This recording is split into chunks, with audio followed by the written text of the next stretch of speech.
వైశాఖ శుద్ధ ఏకాదశి ఈరోజు. ఈ ఏకాదశిని అపర ఏకాదశి అని అంటారు. దానికి ఆ పేరు ఎలా వచ్చిందో తెలియజేస్తారా?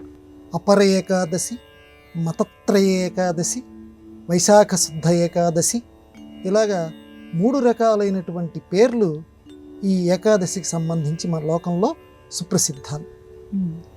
ఏకాదశి అంటే మనం చాలాసార్లు చెప్పుకున్నాం, మళ్ళీ ఒకసారి, ఎందుకంటే రామనామం ఎన్నిసార్లు చెప్పుకుంటే ఎంత విశిష్టతో ఏకాదశి గురించి అన్నిసార్లు చెప్పుకున్నాం. ఎందుకంటే ఏకాదశి నియమం పాటించకపోయినా ఆ నియమం పాటిస్తూ ఏదైతే పెద్దలు ఉన్నారో వాళ్ళని స్మరించినా మనకు పుణ్యం వస్తుంది. ఆ రకంగా ఏకాదశి అని అంటే 11, అంటే 11 ఇంద్రియాలని నిగ్రహించుకునేటువంటి రోజు ఏకాదశి.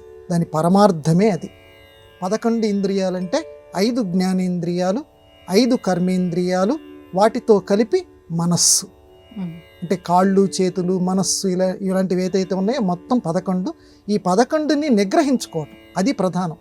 నిగ్రహించుకోవటం అంటే ఇవి ఇష్టం వచ్చినట్లుగా కళ్ళెం లేని గుర్రాల్లాగా పరిగెడుతుంటాయి.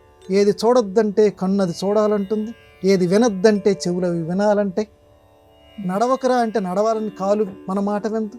కాబట్టి వీటిని మనం చెప్పినట్లుగా, మనం అంటే ఇక్కడ అర్థం మనస్సులో ఉన్న భగవంతుడు చెప్పినట్లుగా నిగ్రహించుకోవాలి. అందుకేం చెయ్యాలి? ఒంట్లో శక్తి ఉంటే కాలు ముందుకు అడుగేస్తూ ఉంటుంది. కాబట్టి ఒంట్లో శక్తి తగ్గించాలి అని అంటే తిండి తినకు. తిండి తినకపోతే శరీరం నీరసించిపోతుంది.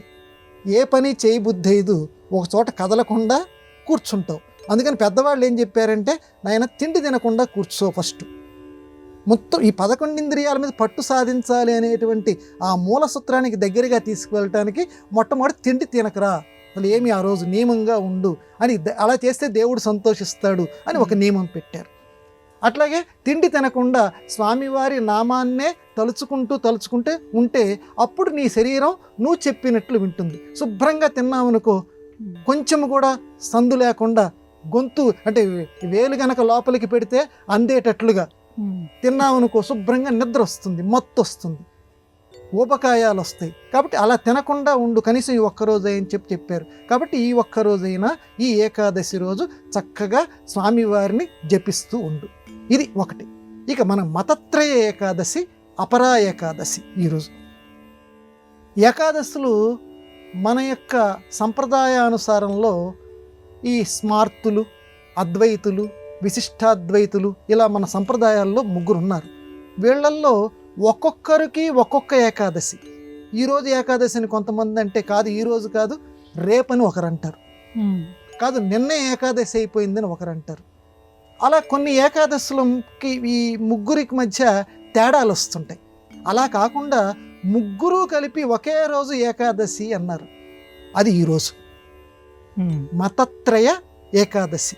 ఈ 3 కలిపి ఏకాదశి నిన్న కాదు, రేపు కాదు, ఈరోజే ఏకాదశి, అందరం ఈరోజే జరుపుకుందాము.